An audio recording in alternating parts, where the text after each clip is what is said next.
الحمد لله رب العالمين والصلاة والسلام على سيد الأنبياء وخاتم المرسلين وعلى آله وصحبه ومن تبعهم بإحسان إلى يوم الدين. أما بعد فأعوذ بالله من الشيطان الرجيم. بسم الله الرحمن الرحيم. قال الله تبارك وتعالى: يا أيها الذين آمنوا اجتنبوا كثيرا من الظن إن بعض الظن إثم. الآية. وقال رسول الله صلى الله عليه وسلم: لا يموتن أحدكم إلا وهو يحسن الظن بالله. وقال رسول الله صلى الله عليه وسلم: إياكم والظن فإن الظن أكذب الحديث، أو كما قال عليه الصلاة والسلام. صدق الله وصدق رسوله النبي الكريم. درود شریف پڑھ لیجیے سب حضرات. اللهم صل وسلم.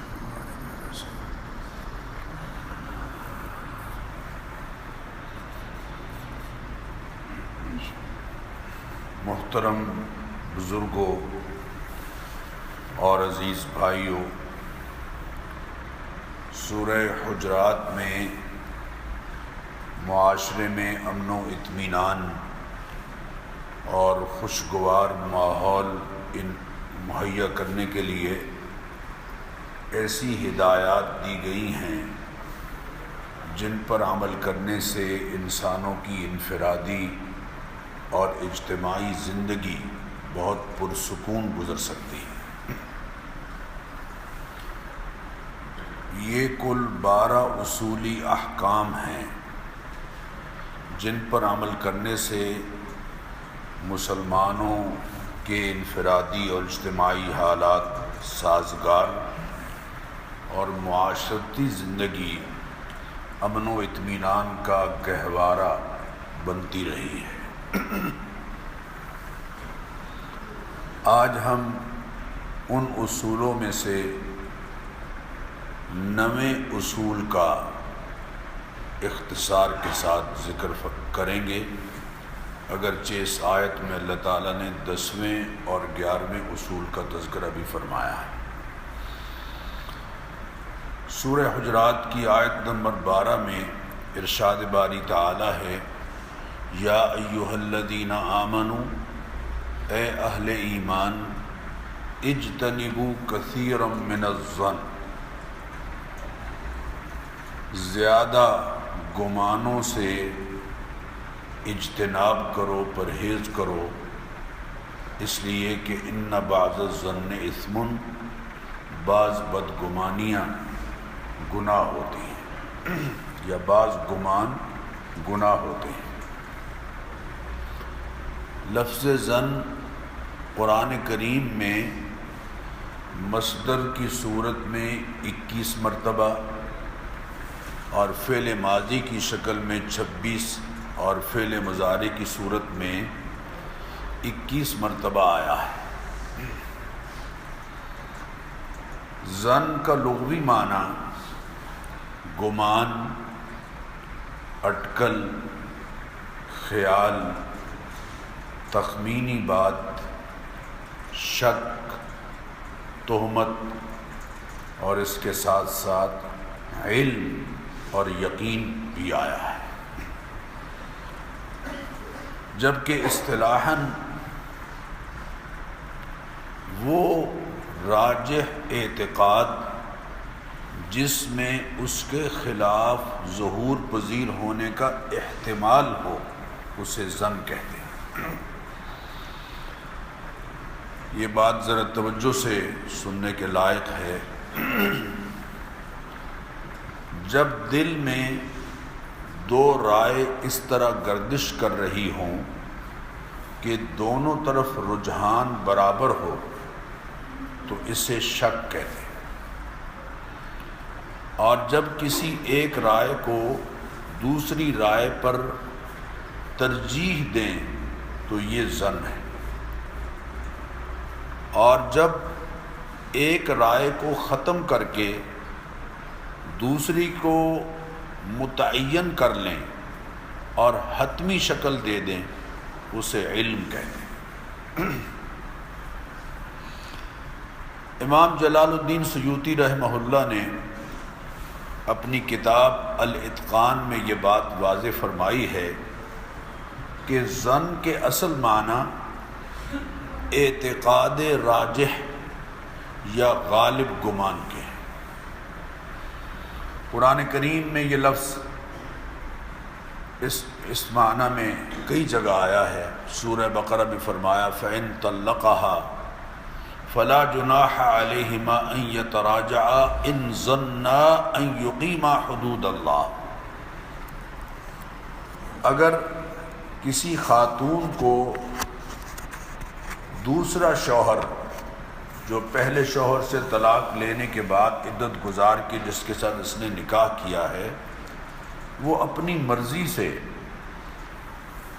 طلاق دے دے یا وہ انتقال کر جائے، تو فرمایا فلا جناح علیہما، اب اگر ان ظنا ان یقیما حدود اللہ، ان کا غالب گمان یہ ہو کہ وہ الوہی ضابطوں یعنی اللہ تعالیٰ کی متعین کردہ حدود کو قائم رکھیں گے تو یہ دوبارہ آپس میں نکاح کر لیں۔ یہاں ظن غالب گمان کے معنی میں استعمال ہے۔ اسی طرح ظن کا لفظ کبھی یقین کے معنی میں بھی آتا ہے، جیسے قرآن کریم میں ہے وَاسْتَعِينُوا بِالصَّبْرِ وَالصَّلَاةِ، نماز اور صبر کے ذریعے اللہ تعالیٰ کی تائید اور نصرت حاصل کرتے رہا کرو۔ اِنَّهَا لَكَبِيرَةٌ إِلَّا عَلَى الْخَاشِعِينَ، یہ نماز کی پابندی بڑی گراں ہے مگر خشوع اور خضوع والوں کے لیے آسان ہے، بلکہ اطمینان اور راحت کا ذریعہ ہے۔ الَّذِينَ يَظُنُّونَ أَنَّهُمْ مُلَاقُو رَبِّهِمْ، جنہیں اس بات کا یقین ہے کہ وہ اپنے رب سے ملنے والے ہیں، وَأَنَّهُمْ إِلَيْهِ رَاجِعُونَ، اور جنہیں اس بات کا یقین ہے کہ وہ اس کی طرف لوٹ کر جانے والے ہیں۔ یہاں لفظ ظن یقین کے معنی میں آیا ہے۔ لفظ ظن کہاں شک کے معنی میں اور کہاں یقین کے معنی میں آیا ہے، اس کے لیے مفسرین نے دو اکثری ضابطے بیان فرمائے ہیں۔ ایک یہ کہ ظن کا لفظ اگر کسی کی تعریف کے حوالے سے ہو یا اس پر ثواب کا وعدہ ہو تو وہاں ظن یقین کے معنی میں آتا ہے، اور اگر ظن کی مذمت اور اس پر عذاب کی وعید ہو تو وہاں ظن شک کے معنی میں آتا ہے۔ اسی طرح ظن کے لفظ کے بعد اگر انا آئے، جیسے انی ظننت انی ملاق حسابیہ، مجھے یقین ہے، کامل یقین ہے، اور مجھے اعتقادی حوالے سے اللہ تعالیٰ کی ذات عالی پر کامل یقین ہے کہ وہ میرا حساب لینے والا ہے، یہاں ظن یقین کے معنی میں۔ اور اگر اس کے بعد ان آئے، جیسے بل ظننتم ان لن ينقلب الرسول، اے منافقین تم یہ گمان کر رہے تھے کہ حدیبیہ سے رسول اور ان کے ساتھی واپس نہیں پلٹیں گے، وہاں ظن گمان کے معنی میں آتا ہے۔ یہ اختصار کے ساتھ میں نے بات اس لیے ذکر کر دی کہ ظن کے حوالے سے یعنی گمان کے حوالے سے ہمیں قرآنی جو تراکیب ہیں ان سے تھوڑا بہت تعارف ہو جائے۔ سورہ حجرات کی آیت نمبر 12 کا جو شان نزول علامہ قرطبی نے اپنی تفسیر میں ذکر کیا ہے، وہ فرماتے ہیں کہ یہ آیت اس وقت نازل ہوئی جب نبی کریم علیہ الصلاۃ والتسلیمات کے 2 رفقائے سفر نے بدگمانی کے بنا پر 2 افراد کی غیبت کی۔ نبی اکرم صلی اللہ علیہ وسلم کا یہ معمول تھا کہ جب آپ کسی سفر پر روانہ ہوتے تو جو حاجت مند اور محتاج افراد ہوتے ان کو صاحبان وسعت کے ساتھ وابستہ کر دیتے تھے، تاکہ یہ جو حاجت مند فرد ہے یہ ان کی خدمت بھی کرتا رہے اور اپنی حاجات بھی ان سے پوری کراتا رہے۔ ایک سفر میں نبی کریم علیہ الصلاۃ والتسلیمات نے حضرت سلمان رضی اللہ تعالیٰ عنہ کو 2 افراد کے ساتھ جوڑ دیا، اٹیچ کر دیا، اور یقیناً ان 2 افراد نے اپنی کھانے پکانے کی خدمت حضرت سلمان کے سپرد کر دی۔ ایک مقام پر جب پڑاؤ ڈالا گیا تو اس پڑاؤ کی جگہ پر حضرت سلمان رضی اللہ تعالیٰ عنہ پر نیند غالب آ گئی اور وہ سوئے رہے اور یوں کھانے پینے کا انتظام نہیں کر سکے۔ یہ افراد جب آئے تو انہوں نے کھانے کا پوچھا تو انہوں نے بتایا کہ کھانا روٹی سالن تیار نہیں ہوا ہے۔ تو یہ کہنے لگے کہ اچھا جاؤ نبی اکرم صلی اللہ علیہ وسلم کی خدمت میں حاضر ہو کے ہمارے لیے کچھ کھانے پینے کا سامان لاؤ۔ جب حضرت سلمان نبی اکرم صلی اللہ علیہ وسلم کی خدمت میں حاضر ہوئے تو آپ نے ارشاد فرمایا کہ ہمارا توشہ دان تو اسامہ کے پاس ہے، آپ ان کے پاس چلے جائیں، اگر کچھ کھانا بچا ہے تو وہ آپ کو دے دیں گے۔ حضرت سلمان حضرت اسامہ ابن زید کی خدمت میں حاضر ہوئے اور سوال کیا کھانے کے بارے میں، تو انہوں نے فرمایا کہ ما عندی شیء، میرے پاس کھانا بچا ہوا کچھ بھی نہیں ہے۔ سلمان واپس ان دونوں کے پاس آئے، ساری بات سنائی، وہ کہنے لگے قد کان عندہ ولکن بخلا، کھانا تو اس کے پاس تھا لیکن بخیلی کی وجہ سے اس نے نہیں دیا۔ پھر انہوں نے کہا حضرت سلمان سے کہ جماعت صحابہ کے پاس جاؤ اور ان سے ہی کچھ کھانے پینے کا سامان لاؤ۔ وہ وہاں گئے، صحابہ کے پاس بھی کھانا موجود نہیں تھا۔ دونوں کے پاس جب واپس آئے اور بتایا کہ وہاں بھی کھانا موجود نہیں ہے تو دونوں آپس میں کہنے لگے کہ اگر ہم سلمان کو مدینہ کے سمیحہ کنویں پر بھی پانی لینے کے لیے بھیجیں تو وہاں سے یہی جواب لائے گا کہ کنویں کا پانی نیچے اتر گیا ہے۔ گویا مطلب یہ تھا کہ یہ جہاں جاتے ہیں وہاں سے کوئی خیر کی خبر نہیں لاتے۔ اب دونوں اس ٹوہ میں چلے کہ معلوم کریں کہ اسامہ کے پاس کچھ ہے یا نہیں۔ اس دوران نبی اکرم صلی اللہ علیہ وسلم نے دونوں کو دیکھ لیا اور آپ نے ارشاد فرمایا مالی ارا، مجھے کیا ہے کہ میں تمہارے منہ پر گوشت کھانے کے اثرات دیکھتا ہوں۔ اللہ اکبر۔ کہنے لگے یا نبی اللہ واللہ ما اکلنا فی یومنا ھذا لحما ولا غیرہ، اللہ کی قسم ہم نے تو گوشت کیا کچھ بھی نہیں کھایا، آج ہم نے کچھ بھی نہیں کھایا۔ فقال، تو نبی اکرم صلی اللہ علیہ وسلم نے فرمایا ظلتما تأکلان لحم سلمان و اسامہ، تم دونوں مسلسل سلمان اور اسامہ کا گوشت کھا رہے تھے غیبت کر کے۔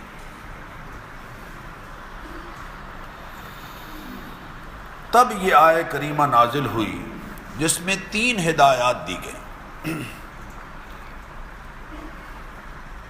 اس سے آپ اندازہ کیجئے کہ غیبت کتنی قبیح حرکت ہے اور جس کے بغیر ہماری کوئی مجلس سجتی نہیں۔ 3 ہدایات دی گئیں۔ پہلی ہدایت یہ ہے کہ یا ایھا الذین آمنوا، اے ایمان والو، اجتنبوا کثیرا من الظن، بہت گمانوں سے بچا کرو۔ فإن بعض الظن اسم، اس لیے کہ بعض گمان گناہ ہوتے ہیں۔ آیت کا انداز بیان اس سے یہ بات سمجھ آ رہی ہے کہ ہر گمان گناہ نہیں ہوتا، بلکہ بعض گمان گناہ ہے۔ بس یہ میں درخواست کروں گا، اس پر آپ کی توجہ ہو۔ امام جساس رحمہ اللہ نے اپنی تفسیر احکام القرآن میں اس بات کو بہت بہتر انداز سے سمجھایا ہے۔ وہ فرماتے ہیں کہ ظن یعنی گمان کی 4 قسمیں ہیں۔ پہلا مأمور بہ، فرض اور واجب گمان، جس کا حکم دیا گیا ہے۔ دوسرا محظور اور حرام گمان، جس کو حرام کر دیا گیا ہے۔ تیسرا مباح یعنی جس کی گنجائش ہے۔ چوتھا مندوب یعنی مستحب گمان۔ ایسا ظن اور غالب گمان جو ہم پر واجب ہے وہ ہے اللہ تعالیٰ کی ذات عالی کے بارے میں حسن ظن یعنی اچھا گمان۔ اللہ تعالیٰ کے بارے میں حسن ظن یعنی اچھا گمان رکھنا یہ فرض ہے، اور اللہ تعالیٰ کی ذات عالی کے بارے میں بدگمانی حرام ہے۔ سیدنا جابر رضی اللہ تعالیٰ عنہ فرماتے ہیں کہ میں نے نبی اکرم صلی اللہ علیہ وسلم کے دنیا سے رحلت فرمانے کے 3 روز پہلے، دنیا سے رحلت فرما ہونے سے 3 روز پہلے آپ صلی اللہ علیہ وسلم سے یہ ارشاد گرامی سنا کہ آپ نے فرمایا لا يموتن احدکم الا وهو يحسن الظن باللہ عز وجل، تم میں سے کسی کو اس وقت تک مرنا زیب نہیں دیتا جب تک کہ اس کو اللہ تعالیٰ کی ذات عالی کے بارے میں حسن ظن حاصل نہ ہو۔ حضرت واصلہ ابن الاسقع اس حدیث کے راوی ہیں، فرماتے ہیں کہ نبی اکرم صلی اللہ علیہ وسلم نے فرمایا، اللہ تعالیٰ فرماتے ہیں، حدیث قدسی ہے، انا عند ظن عبدی بی، میرا بندہ میرے بارے میں جیسا گمان کرتا ہے میں ویسا ہی اس کے ساتھ برتاؤ کرتا ہوں۔ میرا بندہ میرے بارے میں جیسا گمان کرتا ہے میں ویسا ہی اس سے سلوک کرتا ہوں۔ فَلْيَظُنَّ بِي مَا شَاءَ، اب یہ جیسا چاہے میرے بارے میں گمان کرے۔ میرے بزرگوں اور دوستوں، ہمیں ہمیشہ اللہ تعالیٰ کے بارے میں اچھا گمان رکھنا فرض ہے، مأمور بھی ہے، لازم ہے۔ ہمیں اللہ کے بارے میں یہ یقین ہے کہ وہ ہمیں عطا کرنا چاہتا ہے۔ ہمیں اللہ تعالیٰ کے بارے میں یہ حسن ظن ہونا چاہیے اور یقیناً ہے کہ وہ ہمیں معاف کرنا چاہتا ہے۔ وہ اللہ اکبر، وَهُوَ الَّذِي يَقْبَلُ التَّوْبَةَ عَنْ عِبَادِهِ، وہ اپنے بندوں کی توبہ کو قبول کرتا ہے، وَيَعْفُو عَنِ السَّيِّئَاتِ، ان کے گناہوں کو معاف کرتا ہے، وَيَعْلَمُ مَا تَفْعَلُونَ، وہ جانتا ہے جو کچھ تم کر رہے ہو۔ نَبِّئْ عِبَادِي، اے میرے حبیب میرے بندوں کو بتا دیجئے، انی انا الغفور الرحیم، میں بڑا بخشنے والا ہوں، میں بڑا مہربان ہوں۔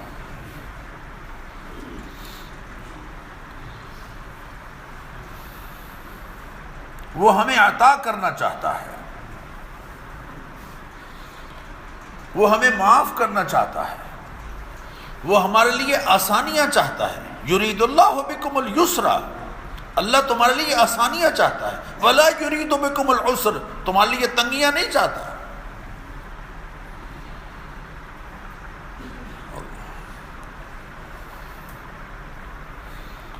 یرید اللہ ان یخفف عنکم، اللہ چاہتا ہے تمہارے لیے تخفیف۔ سیجعل اللہ بعد عسر یسرا، اللہ عسر کے بعد یسر لاتا ہے۔ اور ان مع العسر یسرا، ہر تنگی کے بعد آسانی ہے۔ اور میں آپ سے درخواست کروں، عربی گرامر میں اگر پراپر ناؤن کی ریپیٹیشن ہو رہی ہو تو وہاں ایک ہی فرد مراد ہوتا ہے، اور اگر کامن ناؤن ریپیٹ ہو رہا ہو، نکرہ دہرایا جا رہا ہو، تو وہاں دو الگ الگ ہوتے ہیں۔ ان مع العسر یسرا فان مع العسر یسرا، عسر معرفہ ہے اور یسر نکرہ ہے۔ ایک تنگی کے بعد اس کی طرف سے دو آسانیاں ہوتی ہیں۔ وہ ہم سے پیار کرنے والا ہے، وَهُوَ الْغَفُورُ الْوَدُودُ، وہ تو تم سے محبت کرنے والا ہے۔ الودود مبالغے کا صیغہ ہے، خوب بخشنے والا، خوب پیار کرنے والا۔ اللہ کے بارے میں ہمیشہ یہ گمان رکھو۔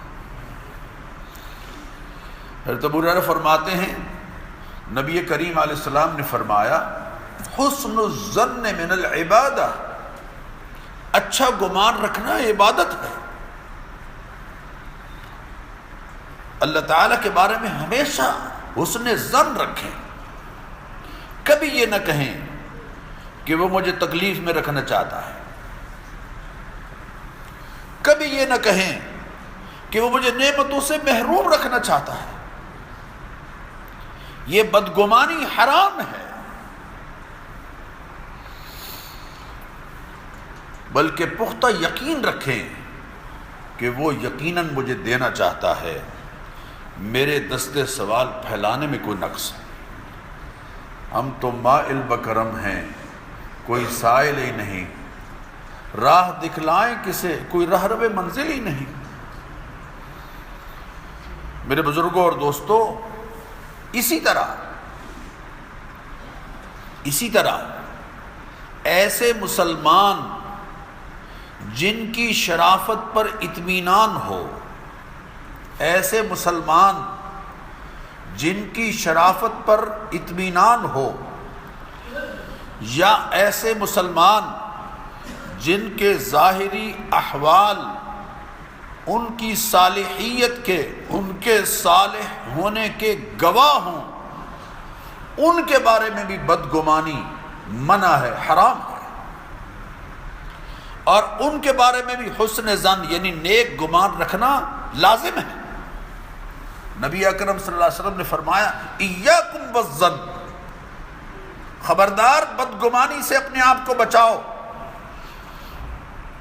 بدگمانی سے بچو، فإن الظن اکذب الحدیث، کیونکہ بدگمانی بہت بڑا جھوٹ ہے۔ حضور اکرم صلی اللہ علیہ وسلم مسجد نبوی سے نماز پڑھ کے واپس گھر کی طرف لوٹ رہے ہیں، اور راستے میں آپ اپنی اہلیہ حضرت صفیہ بنت حیی رضی اللہ تعالی عنہا ان کے ساتھ بات کر رہے ہیں۔ صبح کا وقت ہے، اندھیرا ہے، دو صحابی پاس سے گزرتے ہیں، وہ وہاں سے اپنی رفتار ذرا تیز کر لیتے ہیں۔ آپ صلی اللہ علیہ وسلم نے انہیں آواز دے کے فرمایا، ٹھہرو، رک جاؤ، میں تمہیں بتاؤں، یہ میری بیوی ہے جس کے ساتھ میں بات کر رہا ہوں۔ صحابہ نے کہا، یا رسول اللہ، ہم تو اس بات کا تصور بھی نہیں کر سکتے جو آپ کے خیال میں آیا ہے کہ میرے بارے میں کوئی بدگمانی ان کے ذہنوں میں نہ ہو، ہم تو اس کا تصور بھی نہیں کر سکتے۔ آپ نے فرمایا، ان الشیطان یجری مجری الدم، انسان کے جسم میں شیطانی حرکات اور قوتیں ویسے ہی سرگرم ہوتی ہیں جیسے انسان کے جسم میں خون گردش کر رہا ہوتا ہے۔ مجھے اس بات کا خدشہ ہوا کہ کہیں تم ایسی کوئی رائے قائم نہ کر لو، اس لیے میں نے وضاحت کر دی۔ ایاکم والظن، بدگمانی سے اپنے آپ کو بچاؤ۔ فإن الظن اکذب الحدیث، کیونکہ بدگمانی بہت بڑا جھوٹ ہے۔ اسی طرح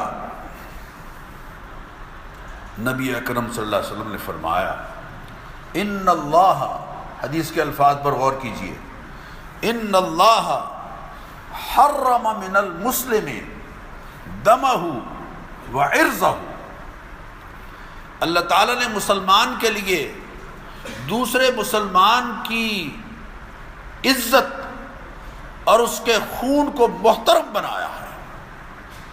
ایسا محترم کہ خانہ کعبہ میں، مسجد حرام میں حضور داخل ہوتے ہیں اور رخ انور بیت اللہ کی طرف ہے، اور بیت اللہ کو خطاب کرتے ہوئے فرما رہے ہیں، اے کعبہ تیری بڑی حرمت ہے، اے کعبہ تیری بڑی عزت ہے، تیرے ہاں اگر باپ کا قاتل بھی داخل ہو جائے تو باپ کا بیٹا اسے قتل نہیں کر سکتا، تیرے گھاس کو کوئی کاٹ نہیں سکتا، تیرے برندوں کو کوئی مار نہیں سکتا، تیری بڑی حرمت ہے، لیکن ایک مومن کی حرمت تیری حرمت سے بھی زیادہ ہے۔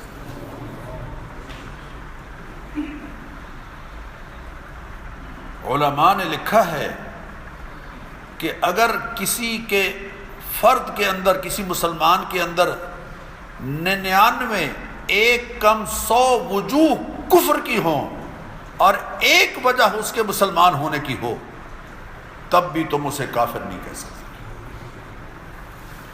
ہم نے تو کفر کا جملہ کھیل بنا رکھا، عزتوں کو پامال کرنا، پگڑیاں اچھالنا، تضحیک، یہ انٹرٹینمنٹ میں شامل کر لیا گیا ہے۔ یہ انٹرٹینمنٹ نہیں ہے۔ اللہ تعالیٰ کے حبیب فرما رہے ہیں، ان اللہ حرم من المسلم دمہ وعرضہ، اللہ تعالیٰ نے مسلمان کی عزت محترم بنائی ہے، اس کے خون کو حرام کر دیا ہے۔ وَأَن يَظُنَّ بِهِ ظَنَّ السُّوءِ، اور اللہ تعالیٰ نے اس کو بھی حرام کیا ہے کہ کسی مسلمان کے بارے میں بدگمانی کرو۔ کسی مسلمان کے بارے میں بدگمانی، اس کو اللہ نے حرام کیا ہے۔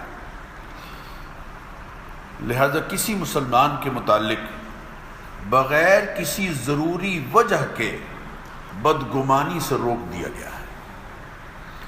یہ بغیر کسی ضروری وجہ کے کا جملہ میں نے اس لیے کہا ہے کہ جہاں دھوکے کا یقین ہو جائے اور جس فرد کی طرف سے ایسا رویہ یقینی سامنے آ جائے، وہاں بہرحال احتیاط کی ضرورت ہے۔ ان من الحزم سوء الظن، یہ جو جملہ ہے نا کہ احتیاط بدگمانی میں ہے، کیا مطلب؟ احتیاط اس بات میں ہے کہ ہر شخص کی طرف سے احتیاط ہو، اور قومی یعنی ایک معاملات میں یا انفرادی معاملات میں قوی اعتماد کے بغیر معاملہ نہ کیا جائے، بلکہ احتیاط کی جائے۔ تعاملوا کالاجانب، معاملے کرو اجنبیوں کی طرح، وتعاونوا کالاخوان، اور تعاون کرو بھائیوں کی طرح۔ میرے بزرگوں اور دوستوں، واجب گمان، جس کو میں عرض کر رہا ہوں کہ جو حسن ظن لازم ہے، لازمی ہے، واجب ہے، لازمی حسن ظن کا دائرہ خاصا وسیع ہے۔ ایسے تمام کام جن میں کسی ایک جانب پر عمل کرنا شرعاً ضروری ہے، کسی ایک جانب پر عمل کرنا شرعاً ضروری ہے، اور اس کے متعلق قرآن و سنت میں کوئی واضح دلیل موجود نہیں ہے، وہاں ظن غالب پر عمل کرنا واجب ہے۔ حضور اکرم صلی اللہ علیہ وسلم نے حضرت معاذ کو ایک علاقے کا گورنر بنا کے بھیجا تھا اور فرمایا تھا جا رہے ہو تو فیصلے کیسے کرو گے؟ تو انہوں نے عرض کیا تھا میں کتاب اللہ پر اپنا مقدمہ پیش کروں گا اور کتاب اللہ سے رہنمائی لوں گا۔ آپ صلی اللہ علیہ وسلم نے فرمایا کہ اگر صراحتاً کتاب اللہ سے رہنمائی نہ ملی تو پھر انہوں نے عرض کیا کہ میں آپ کی سنت پر اپنا مقدمہ پیش کروں گا، آپ کی عدالت میں، اور آپ سے فیصلہ لوں گا، آپ کے احکام سے، آپ کی تعلیمات سے، آپ کی ہدایات سے، اور آپ کی حدیث سے، اور آپ کے قول اور فعل سے، آپ کی کنفرمیشن سے، اپروول سے، سنت سے۔ اور پھر آپ نے فرمایا کہ اگر صراحتاً وہاں سے بھی تمہیں فیصلہ نہ ملا تو پھر انہوں نے کہا تھا اجتہد برائی ولا آلو، پھر میں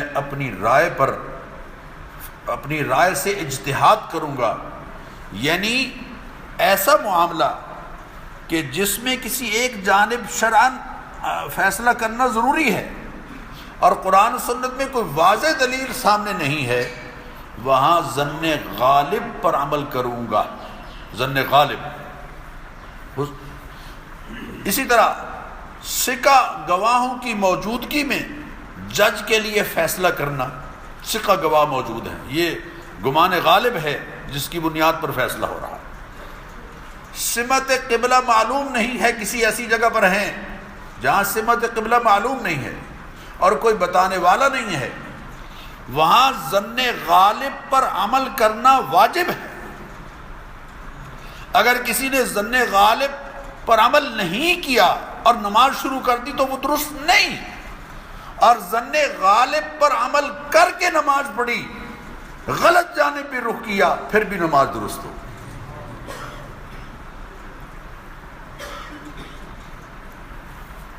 کسی شخص نے ضمانت دی اور جس کے بارے میں ضمانت دی تھی وہ چیز ضائع ہو گئی، اب اس کی قیمت معلوم نہیں ہے تو ظن غالب کے ساتھ قیمت متعین کرنا واجب۔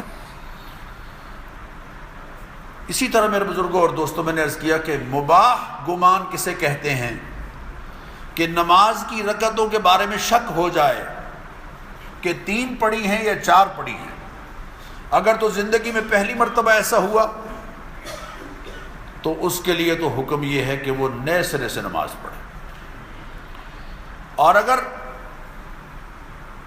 ضعف دماغ کی وجہ سے یا انتشار ذہنی کی وجہ سے یہ صورتحال اس کو پیش آتی رہتی ہے تو نبی اکرم صلی اللہ علیہ وسلم نے پھر فرمایا کہ ظن غالب پر عمل کرو، کہ غالب گمان کس طرف جا رہا ہے، کہ میں نے 3 پڑھی ہیں یا 4 پڑھی ہیں۔ اگر غالب گمان 4 کی طرف جا رہا ہے تو ٹھیک ہے، اور اگر غالب گمان 3 کی طرف جا رہا ہے تو ٹھیک ہے، اور اگر بین ہے، درمیان میں ہے، تو پھر کم پر یقین کرو اور زائد ساتھ ملا لو، یعنی 3 اور 4 میں اگر شک ہے تو 3 یقینی ہیں، 4 ساتھ ملا لیں اور آخر میں سجدہ سہو کر لیں، نماز درست ہو جائے گی۔ اس کو مباح گمان کہتے ہیں۔ اور مستحب گمان، 4 شکل ہے مستحب گمان، اور وہ ہر مسلمان کے لیے نیک گمان رکھنا، ہر مسلمان کے لیے جن لوگوں کے تقوی اور طہارت کا یقین ہے، جن کی صالحیت پر پورا اعتماد ہے، ان کے بارے میں تو خوشگمانی واجب ہے، لیکن معاشرے کا ہر فرد جو مسلمان کہلاتا ہے الحمدللہ ثم الحمدللہ، اس کے بارے میں بھی نیک اور اچھا گمان رکھنا یہ مستحب ہے۔ ظن المؤمنین خیرا، مومنین کے بارے میں اچھا گمان کرو۔ سورہ نور میں ہے، ارشاد باری تعالیٰ ہے، جب حضرت صدیقہ عائشہ صدیقہ رضی اللہ تعالیٰ عنہ کا معاملہ سامنے آیا تو اللہ تعالیٰ نے اہل ایمان کو خطاب کرتے ہوئے فرمایا لولا اذ سمعتموہ ظن المؤمنون والمؤمنات بانفسہم خیرا، کیوں ایسا نہیں ہوا کہ جب تم نے یہ بات سنی تھی تو تم ایمان والے مرد اور عورتیں اچھا گمان کرتے؟ تم نے اچھا گمان کیوں نہیں کیا؟ تمہیں چاہیے تھا کہ خوش گمانی کا مظاہرہ کرتے اور پروپیگنڈے سے متاثر نہ ہوتے۔ اور آخر میں یہ بات عرض کروں، ایک اہم بات جو نبی اکرم صلی اللہ علیہ وسلم کے ارشاد سے ہمیں معلوم ہوتی ہے، حضور نے فرمایا اذا کان احدکم مادحا فلیقل احسب کذا، جب تم کسی آدمی کی تعریف کرنے لگو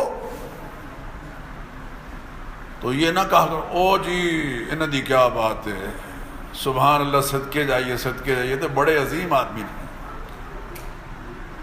اس طرح کی بات نہ کہو، بلکہ کہو احسب کذا، میرے خیال کے مطابق یہ اچھا انسان،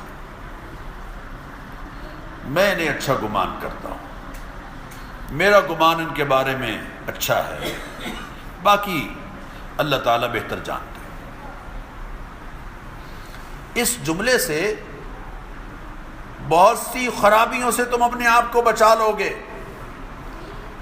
فَلَا تُزَكُّوا أَنفُسَكُمْ هُوَ أَعْلَمُ بِمَنِ اتَّقَىٰ، لوگوں کے تزکیے کے اشتہار نہ لگاتے پھرا کرو، اللہ خوب جانتا ہے متقی اور تزکیے والا کون ہے۔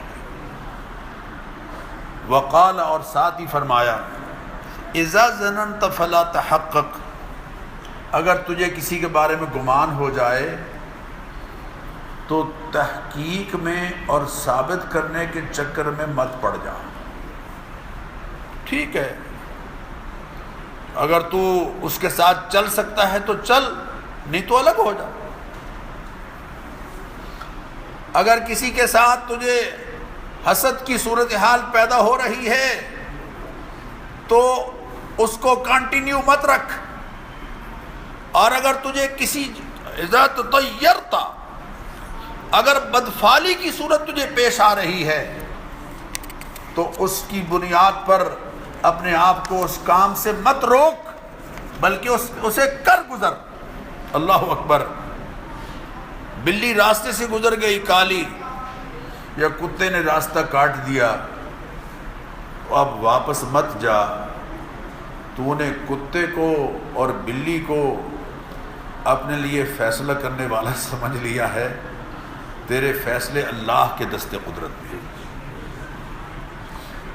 اور اگر تجھے اس بات کا گمان آ جائے کہیں تو پھر یہ کہہ دے کہ لا طیر الا طیرک ولا خیر الا خیرک، اے اللہ نقصان بھی تیری جانب سے ہے اور بھلا بھی تیری جانب سے ہے، ولا الہ غیرک، اور تیرے سوا کوئی الہ نہیں۔ اللہ تعالیٰ ہمیں بدگمانی سے بچائے، کیونکہ جب بدگمانی پیدا ہوتی ہے تو پھر غلط بیانی ہوتی ہے، پھر غلط بیانیاں شروع ہوتی ہیں، پھر تہمتیں لگائی جاتی ہیں، پھر مخالفت کا دور شروع ہوتا ہے، پھر کمزوریاں ظاہر کی جاتی ہیں، اور پھر طبیعتوں میں نفرت پیدا ہوتی ہے۔ اور آج ہمارے معاشرے میں جو گھروں میں کلیش ہے، میاں بیوی کے درمیان، ساس بہو کے درمیان، دو خاندانوں کے درمیان، اس کی بڑی وجہ بدگمانیاں ہیں۔ اس کی بڑی وجہ بیٹھے بیٹھے دوسروں کے بارے میں شک زدہ ذہن۔ اللہ تعالی ہمیں ان سے بچائے اور خوش گمانی کا اچھا مزاج اپنانے کی اللہ ہمیں توفیق عطا فرمائے۔ وآخر دعوانا